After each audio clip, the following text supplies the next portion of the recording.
Hello friends, good evening. Welcome back to my channel. I hope आप सब बिल्कुल ठीक होंगे। सबसे पहले तो सॉरी फ्रेंड्स, कल मैं वीडियो नहीं बना पाया बिकॉज़ कल मैं थोड़ा बिज़ी था। और लेकिन यस, आज मैं फिर से आया हूँ आप लोगों के पास, आप लोगों के लिए कल कुछ नए स्टॉक्स लेके। अ, इससे पहले कि हम आगे स्टार्ट करें दोस्तों, मैं आप लोगों को एक चीज़ बताना चाहता हूँ। परसों हमने दो स्टॉक सेलेक्ट किए थे। एक बार देख लेते हैं उन दोनों स्टॉक्स ने कैसे परफॉर्म किया है और उसके बाद हम फिर आगे स्टॉक सिलेक्शन के लिए बढ़ेंगे।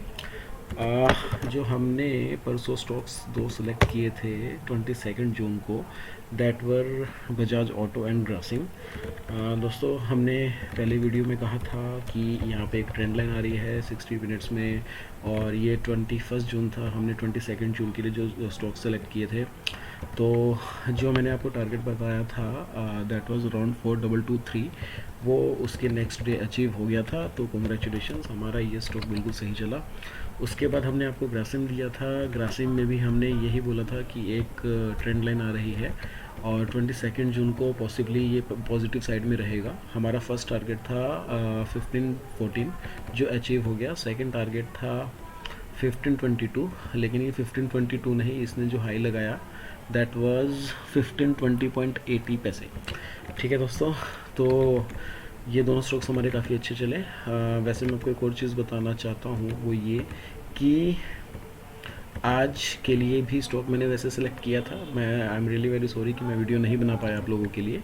मैंने जो स्टॉक सेलेक्ट किया था दोस्तों, वो था बजाज फाइनेंस। अगर आप यहाँ पे देखेंगे तो 60 मिनट्स में एक ट्रेंड लाइन आ रही है। मैंने आज के लिए सेलेक्ट किया था क्योंकि कल इसका क्लोजिंग बिल्कुल ट्रेंड लाइन के ऊपर हुआ था, तो मैं वेट कर रहा था सुबह कि ये कहाँ पे ओपन होता है।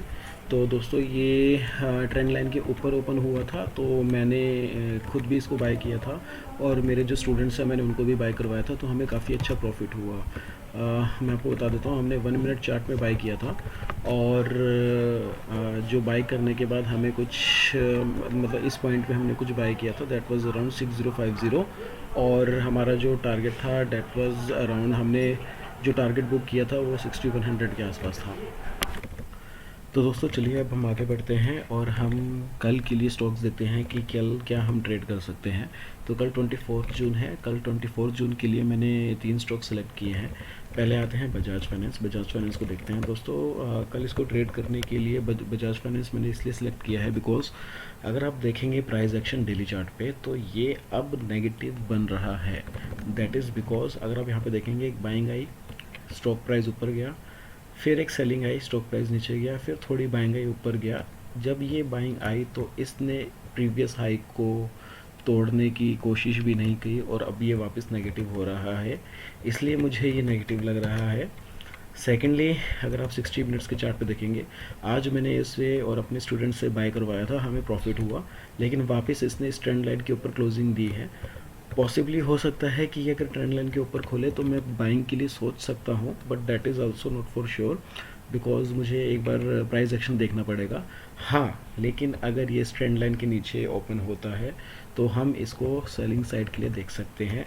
इसका जो टारगेट होगा सेलिंग साइड पे, अगर आप चाहते हैं तो पीवट पॉइंट्स पे भी इसका टारगेट रख सकते हैं, दैट इज़ S1 5948। और मे भी हो सकता है कि ये कल अगर गिरता है तो अराउंड यहाँ तक भी जा सकता है, दैट इज़ 5899 या 5900 तक। 5900 एक आपका ओवरऑल नंबर भी है, तो हो सकता है कि यहाँ तक जाए। इसके अलावा दोस्तों, रिलायंस हमने चूज़ किया है, उसको सिलेक्ट करने का क्राइटेरिया ये है कि अगर आप इसको भी 60 चार्ट्स में देखेंगे, 60 मिनट चार्ट्स में देखेंगे, डेली चार्ट पे अगर आप देखेंगे तो ये भी एक ट्रेंड लाइन बना रहा है। आज इसने जो क्लोजिंग दी है, ट्रेंड लाइन के ऊपर क्लोजिंग दी है। पॉसिबली ये ट्रेंड लाइन के आसपास कहीं खुले, फिर हम प्राइस एक्शन देखेंगे। अगर हमें लगेगा कि ये बाइंग साइड पे जा रहा है तो हम बाय कर सकते हैं, नहीं तो अगर ये ट्रेंड लाइन के नीचे कहीं ओपन होता है तो हम इसको श्योरली सेल साइड के लिए देखेंगे। हमारा जो नेक्स्ट स्टॉक है that is HUL, Hindustan Unilever. दोस्तों, डेली चार्ट पे अगर आप देखेंगे तो मे बी आपको इतनी स्टोरी समझ ना आए, लेकिन मैं आपको एक बहुत ही इम्पोर्टेंट टिप बताना चाहता हूँ, बहुत ही इम्पोर्टेंट एक सिनेरियो आपको बताना चाहता हूँ। दोस्तों, हम जो अभी स्टॉक सिलेक्शंस कर रहे हैं, स्टॉक सिलेक्शन आपको कोई भी बता सकता है, कोई भी ये सिखा सकता है कि अगले दिन के लिए स्टॉक्स कैसे सेलेक्ट कर सकते हैं, लेकिन फ्रेंड्स प्रॉब्लम तब आती है जब एज अ बिगनर और एज अ फ्रेशर आपको किसी स्टॉक पे एंट्री लेनी हो, क्योंकि आपको ये नहीं पता कि मुझे स्टॉक में एंट्री कब लेनी है। दोस्तों इनिशियली मेरे साथ भी हुआ है कि मुझे ये तो पता रहता था कि अगले दिन कौन सा स्टॉक परचेज़ करना है या सेल करना है, लेकिन जब मैं अगले दिन ट्रेड करने जाता था तो मैं, भले ही वो स्टॉक मेरे डायरेक्शन में जाता भी था, लेकिन मेरी एंट्री ऐसी गलत जगह पे होती थी कि मैं लॉस लेके ही निकलता था। तो दोस्तों स्टॉक सिलेक्शन करना तो इम्पोर्टेंट है ही है, लेकिन अगले दिन उसमें एंट्री लेना और बहुत ही डिसिप्लिन के साथ एंट्री लेना बहुत ज़रूरी है। बिकॉज़ अगर आप में डिसिप्लिन नहीं है, आप एंट्री गलत जगह पे ले लोगे और टोटली आप लॉस करके जाओगे, इवन इफ़ आपका जो स्टॉक है आपके डायरेक्शन में जाए।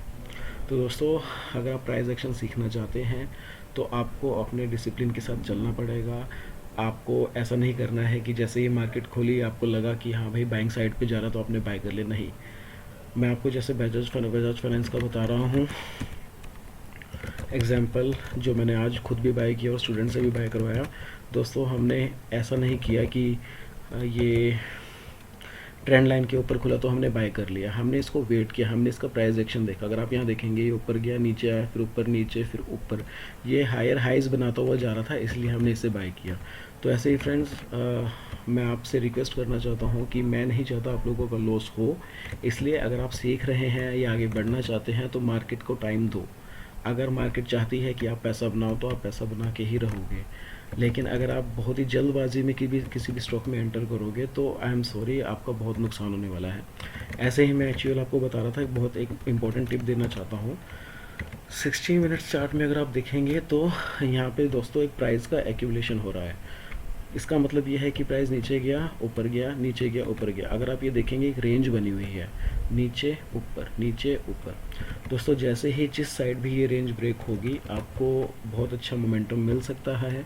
मुझे ऐसा लगता है कि कल ये पॉजिटिव साइड पे जाएगा, that is because last candle में बाइंग आई है। और दोस्तों अगर आप देखेंगे एक फ्लैग और एक पोल पैटर्न भी बना रहा है, ये फ्लैग हो गया, ये इसका पोल हो गया। जैसे ही ये अगर प्राइस कहीं पे भी यहाँ या इस साइड ऊपर खुलता है और प्राइस एक्शन बनाते हुए अगर ऊपर इस ट्रेंड लाइन को ब्रेक करता है तो पॉजिटिवली हम इसको बाय कर सकते हैं और हमें अच्छा प्रॉफिट मिल सकता है। दोस्तों मेरी बात ध्यान रखना, ये बहुत ही इंपॉर्टेंट टिप है। आपको प्राइस एक्शन समझना है तो आपको ये भी देखना पड़ेगा कि प्राइस एक्शन कहाँ बन रहा है और कहाँ पे प्राइस का एक्यूमुलेशन हो रहा है।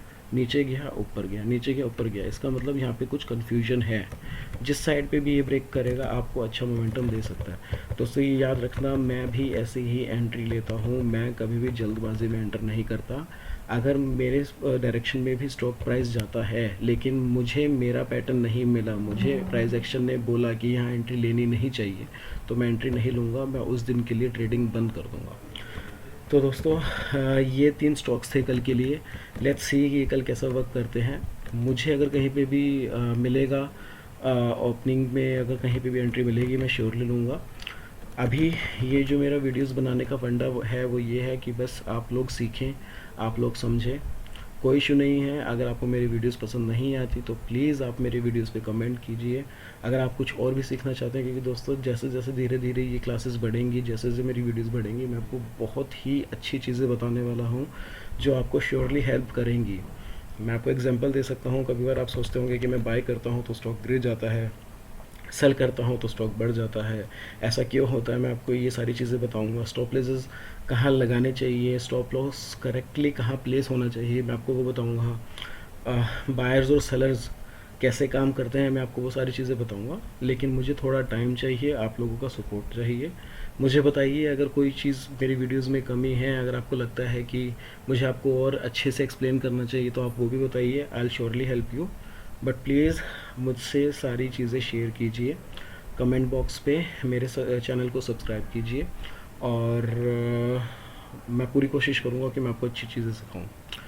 एंड चलो और टाइम नहीं लेते हैं, कल के लिए भी हम अपने आप को रेडी करते हैं। तो thank you so much guys, good evening, take care, bye, good luck.